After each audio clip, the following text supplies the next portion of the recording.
नमस्कार दोस्तों, मैं हूं जितेंद्र और आज फिर एक नए विषय को लेकर आपके सामने आया हूं।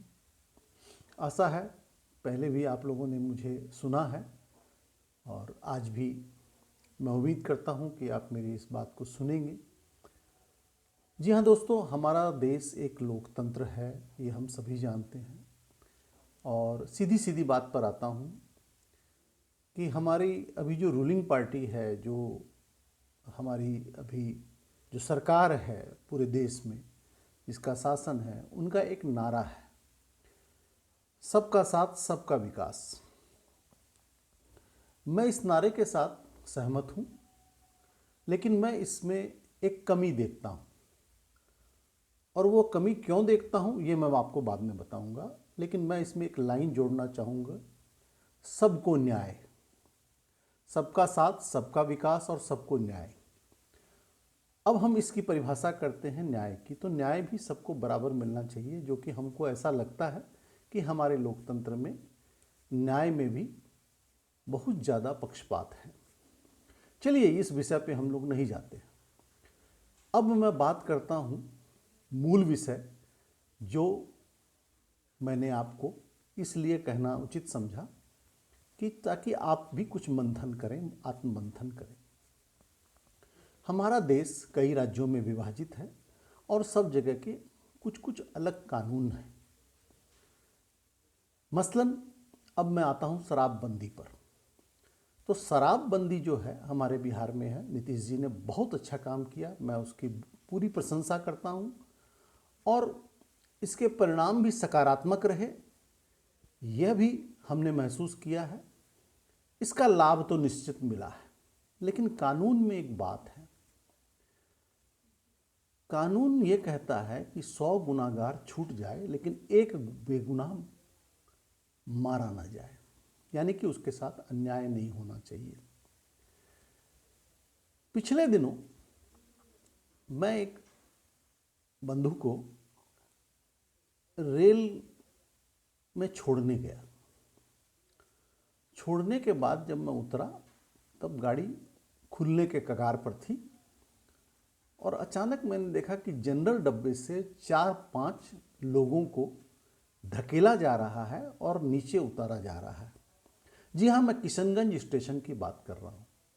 और किशनगंज स्टेशन यानी कि हमारे किशनगंज का जो भूगोल है वो आप सभी जानते हैं कि 3 तरफ से ये लगभग लगभग दूसरे राज्यों से घिरा हुआ है और एक तरफ जो है बिहार पड़ता है। तो हमारी जो ट्रेनें आती है, जो सिलीगुड़ी से चल के, न्यू जलपाईगुड़ी से, आसाम से जो चल के आती है, वो किशनगंज से निकलने के बाद फिर बंगाल में प्रवेश कर जाती है और किशनगंज में बंगाल को छोड़ते हुए घुसती है। अब जब मैंने ये परिदृश्य देखा कि 4-5 लोगों को पुलिस और क्या कहते हैं टीटी महोदय और कुछ 1-2 व्यक्ति भी धक्का देके निकाल रहे हैं, गाली दे रहे हैं, ये कर रहे हैं, वो कर रहे हैं, मार रहे हैं, तो मैं ठिठक गया। 2 मिनट के लिए रुक गया। मैंने जानना चाहा तो बोला भाई ये लोग शराब पिए हुए थे। और एक पुलिस वाले के हाथ में वो यंत्र था जिससे कि वो मुंह में डाल के देखा जाता है कि आपने शराब पी रखी है कि नहीं पी रखी है। ठीक है, उन लोगों में से एक निरीह टाइप का व्यक्ति मुझे लगा। सर मैंने कोई शराब वराब नहीं पी, मैं अपनी पत्नी से फ़ोन पर बात कर रहा था, आप मुझे ट्रेन में चढ़ने दें, नहीं तो मैं बहुत विपत्ति में पड़ जाऊंगा। और लड़का मुझे ऐसा लगा कि वो कोई स्टूडेंट था। खैर ये मेरा मूल्यांकन था, गलत भी हो सकता है। अब मोटे तौर पर मैं इस चीज़ को देखने के बाद इस नतीजे पे पहुंचा कि हमारा जो किशनगंज रेलवे स्टेशन है वो अगर मान लिया जाए तो 3 किलोमीटर आगे और 3 किलोमीटर पीछे बिहार है और उसके बाद में दोनों तरफ दूसरा राज्य है, बंगाल है।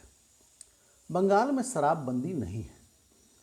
अगर कोई व्यक्ति किशनगंज एनजीपी से जब चढ़ता है और उसने अगर एक पैग शराब पी ली है और वो आदमी किशनगंज में पुलिस वाले के हत्थे चढ़ जाता है, तो उसका सामान की परवाह किए बगैर पुलिस वाले उसको उतार लेते हैं। अगर सामान वो उठा पाया तो ठीक है, नहीं तो उसको ऐसे ही उतार लेते हैं। उसकी पिटाई होती है और उसके बाद क्या कार्रवाई होती है ये तो अद्यतन अब आरटीआई दाखिल करके ही पता चलेगा कि किशनगंज में अब तक इस तरह के कितने लोगों को स्टेशन पे उतारा गया, उन पर क्या कार्रवाई हुई, उनसे क्या जुर्माना वसूला गया या उनको जेल भेजा गया या क्या हुआ। तो ये तो अब जांच का विषय बनेगा। लेकिन फिलहाल जो बात है वो ये है कि मैं और उदाहरण से समझाता हूँ कि आप अगर दार्जिलिंग सिक्किम घूमने आ रहे हैं और हमारे देश में अलग अलग जगह में अलग अलग कानून हैं। शराब हमारे यहाँ पे मने आप कहिए तो त्रेता युग से चल रही है मदिरा, तो ये तो सतयुग पार हो गया, अब कलयुग है। और फिर अलग अलग जगह के अलग अलग कानून हैं, लेकिन आदमी इतना जान नहीं पाता कि वो ट्रेन में चढ़ा है, सिक्किम से शराब पी के चढ़ा है या दार्जिलिंग में आके शराब पी है या फिर सिलीगुड़ी में आके शराब पी है और उसने रात में ट्रेन पकड़ ली है। और किशनगंज स्टेशन पर जीआरपी आरपीएफ जो भी जिनको अधिकार है वो लोग चढ़ते हैं और उनका जांच करते हैं और पता चलता है कि वो शराब पिए हैं तो उनको उतार दिया जाता है, मारा पीटा जाता है। तो कहीं इसके आड़ में ये जो मतलब काम हो रहा है ये कितना सही है और कितना गलत है, ये निर्णय हम सबको लेना है, आपको लेना है और हमारे पदाधिकारियों को इस पर ध्यान देना है। और रही सवाल कानूनी पचड़े की या अड़चन की, तो वो तो कानून विधि ही जाने। लेकिन अगर मैं एक छोटी सी स्टोरी बताऊं कि हमारे कुछ साथी या कुछ हमारे परिवार के बच्चे या जो भी हैं, एक बात मैं क्लियर कर दूं कि एनजीपी से जब हम दक्षिण की ओर बढ़ते हैं तो भाया कलकत्ता हम लोग मद्रास और बेंगलोर, कोचीन, हैदराबाद सब जाते हैं और उसमें बिहार का कहीं भीतर रास्ते में बिहार नहीं पड़ता। केवल ये जो 3-6 किलोमीटर का क्षेत्र है और एक बारसोई के बगल में 1-2 किलोमीटर का, तो वहाँ गाड़ी रुकती नहीं है अधिकतर गाड़ियाँ। तो चलिए ये 6 किलोमीटर का जो क्षेत्र है यही महत्वपूर्ण है। और यहाँ पे अब मैं फिर लौटता हूँ कि अगर मान लीजिए आपके चेन्नई साइड से या कहीं से कुछ बच्चे, कुछ अच्छे इंजीनियरिंग के बच्चे, कुछ मेडिकल के बच्चे यहाँ घूमने आते हैं और उनको पता है कि हमारे वहाँ तो शराब पीते हैं, तो उनको अगर दिमाग से उतर गया और वो पी लिया, और ट्रेन में भी ये लिखा हुआ है कि भाई अगर आपके सही यात्रियों को मदिरा पान से असुविधा हो तो आप मदिरा पान न करें, और अगर कोई नहीं कह रहा है तो आप पी लेते हैं छुपते छुपाते। ये सब आम बातें हैं। और संयोग कीजिए कि आपके ठीक किशनगंज स्टेशन पर कोई अफसर चढ़ा, पुलिस का कोई अधिकारी चढ़ा और उसने आपके मुंह को देखा और देखा कि आपने शराब पिया है, आपको उतार लिया गया और आपको अब महीना, 2 महीना, 15 दिन, 20 दिन, जितने दिन भी यहाँ पे परेशानी सामना करना है आप करेंगे।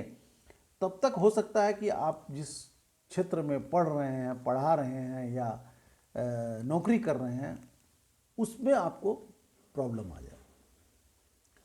तो एक छोटी सी गलती, और मैं इसे गलती ही कहूँगा कि मैंने उसने ध्यान नहीं रखा कि बिहार में बंद है इसीलिए हम नहीं पिए, तो इस छोटी सी गलती का कितना बड़ा दुष्परिणाम उनको झेलना पड़ता है।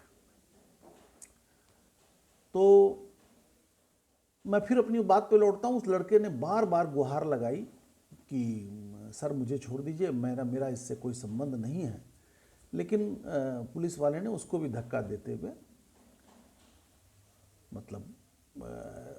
हुए ले गए उसको। बाद में क्या हुआ नहीं हुआ ये तो मुझे नहीं पता है, लेकिन इस घटना से मुझे थोड़ा मर्माहत कर दिया।